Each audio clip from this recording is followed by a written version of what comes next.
Continuing the fight against the excessive fee hikes, UC Davis students marched from the quad to the Arc Ballroom, chanting, "Whose university? Our university." They met with administrators to express their opinions and engage in discussion on the 32% tuition increase and the 52 students arrested last night. And what I'm here today for is not to figure out how we're going to do financial aid. I'm here because I'm saying I don't accept the 32% fee increase. What do we need to do to get that reversed? This university is probably one of the best universities I've ever been to, but if they can't represent me, if they can't represent all the underrepresented communities, then I have to walk out.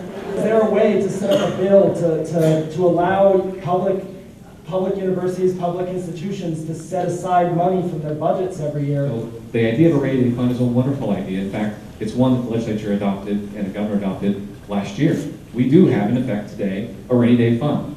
The problem is, actually it's about 18 months old, the problem is beginning to actually put the money in the rainy day fund in a way that allows you to have it when it starts to rain. Despite multiple attempts to get Vice Chancellor Fred Wood and his colleagues to show a stance of solidarity with the students, either by stating to the news media in attendance or signing a one-page document spelling out that they believe the detained students should not be charged, the panel continually sidestepped requests, prompting many students to render the discussions useless and walk out. We're not asking you to make a decision because obviously you can't. You've repeated that. We're just asking that you would say you do not think they should be persecuted.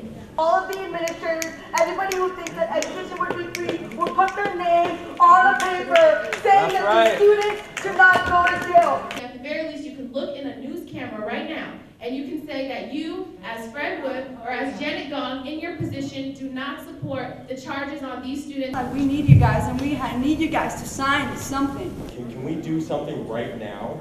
I won't be that person to determine that. You would need to bring this up with the district attorney, the Yolo County district attorney.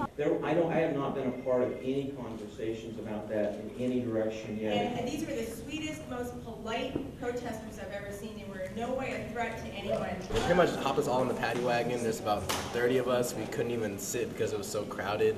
It took about 2 hours to finally get to Woodland. After that, they put us all out in the cold and they had us register outside. So we were outside in handcuffs for about 2 to 3 hours. We finally got inside around 1 a.m. and they started the process. They didn't give us any beds or anything. They made us sit in the drunk tank. So it was too crowded. We all couldn't sit at the same time. We had to alternate sitting and standing. They moved us around a lot, but we were never given beds or anywhere to sleep. At one time I tried to sleep on the floor and told them I couldn't, so we tried to break our spirit in jail, but it didn't affect us. After 2 hours of frustrating, inconclusive dialogue, Davis students did not lose sight of their goal and proceeded to Marac Hall for more protesting. However, when they arrived, they found every entrance blocked by several policemen.